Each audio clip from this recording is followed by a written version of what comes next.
A mass attached to a spring is free to oscillate with angular velocity omega in a horizontal plane without friction or damping.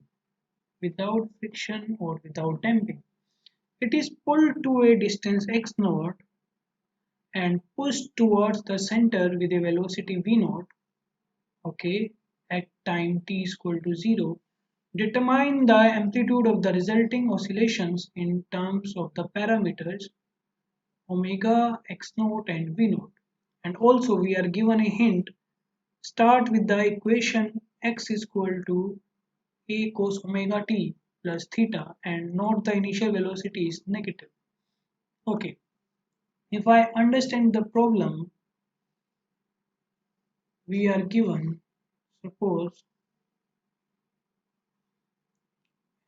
this is ground, or I can say this is smooth surface, and there is one spring mass system attached here.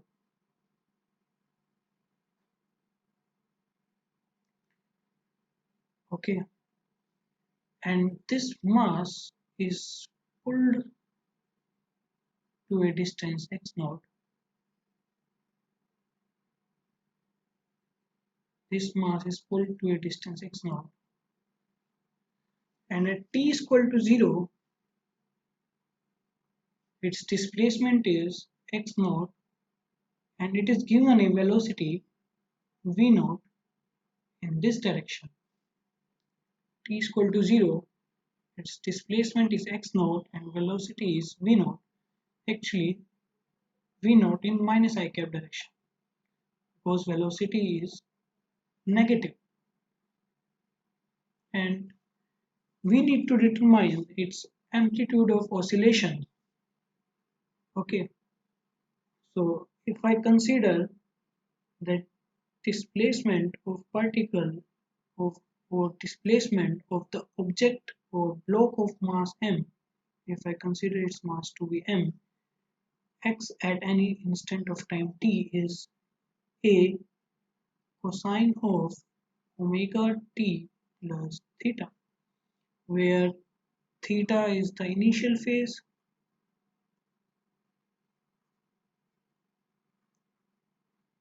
and a is amplitude and omega its angular velocity.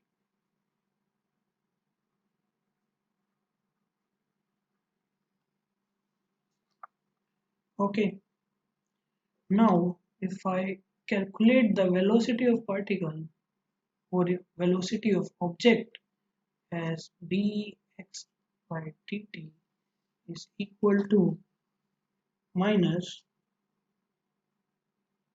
a omega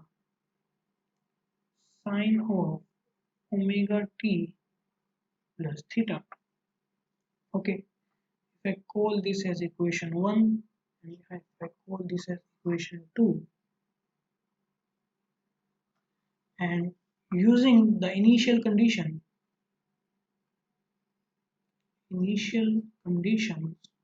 we are given that at t is equal to 0,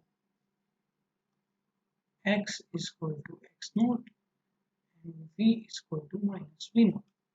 So putting the value of initial conditions, I get a cosine of theta is equal to x naught, and I call this as equation 3, and putting t is equal to 0 in equation 2, I get a sine of theta is equal to v naught over omega, and if I call this as equation 4, now if I square equation 3 and equation 4 and then add equation 3 of my equation 4, I will get a square is equal to cos square theta plus sin square theta equal to x naught square plus v naught square by omega. This implies this quantity will be my 1 as the standard trigonometric identity that cos square theta plus sin square theta is equal to 1. So my amplitude A will be x naught square plus v naught square by omega whole raised to power 1 by 2, which is our required answer. Actually, this will be omega square because we have squared equations 3 and 4 then added them. This will be omega square. So this amplitude of oscillation will be x naught square plus v naught square by omega square whole raised to the power half. So this is the required answer.